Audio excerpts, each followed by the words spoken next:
A very, very quick run through of my latest little notebook journal. This seems to be my latest obsession. I had to make a boy themed one, so I thought I would pull out my Ciao Bella Codex Leonardo papers. Now this is for a very special person because I don't have many of those papers left, and I've used a few of them in this little notebook, so yeah, very special.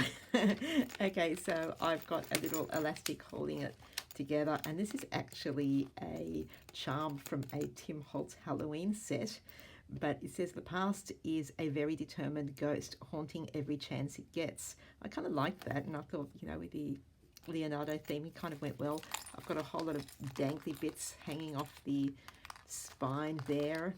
It's really good for a fidgety person. So I used the Eileen Hull passport die, and it makes this little book with 3 signatures.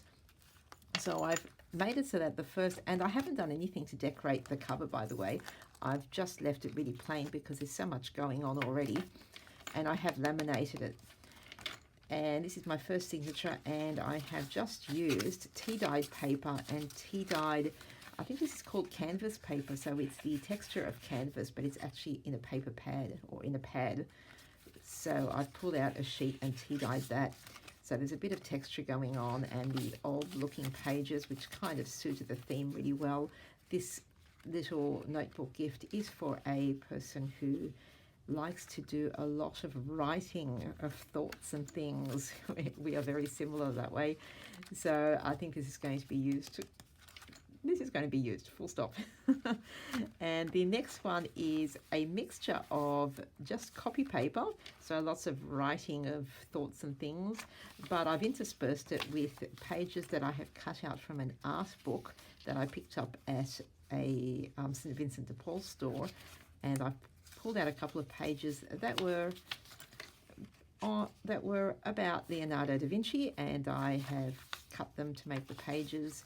So there's little bits of, there's some pictures, and there's little bits of text, which is actually really, really interesting, and will be very fitting for the person who is getting this little notebook gift. They're going to find it very, very fitting and interesting. I think I already said those words. So that's the second one. And then the third, here we go, some more really cool pictures there. I've actually put quite a few pages in this one. And that is the Codex Leonardo paper again that I've used for the covers of all of these. And the final one, I've used a lot of different textures. So I've got some craft cardstock and some watercolor paper. And this is from when I bought a bunch of flowers from the florist, and this is what was used to wrap the flowers in. I always keep that sort of stuff because it's really great for journals and things. And there's some more manila kind of cardstock. There's a white paper bag, some handmade paper, more watercolor paper, and then we sort of go the reverse as we go through.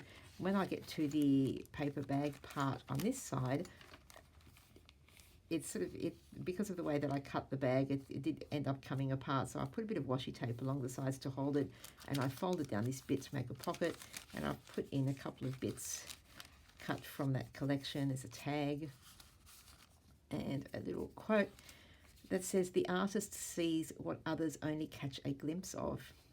And that's another kind of appropriate thing going in there. And that is it. We've seen those textures the first time round. Some more of that really cool paper. There we go. And a bit of a struggle getting it closed with all these dangles on the spine, but that's okay. It closes with this elastic to hold it closed, and there you go. So yeah, this is the latest thing that I seem to be making so many of, and this is going to be gifted tomorrow, and I'm kind of tempted to keep it, but no. No, it's going to a new home tomorrow. Okay, thanks for watching, and catch you later.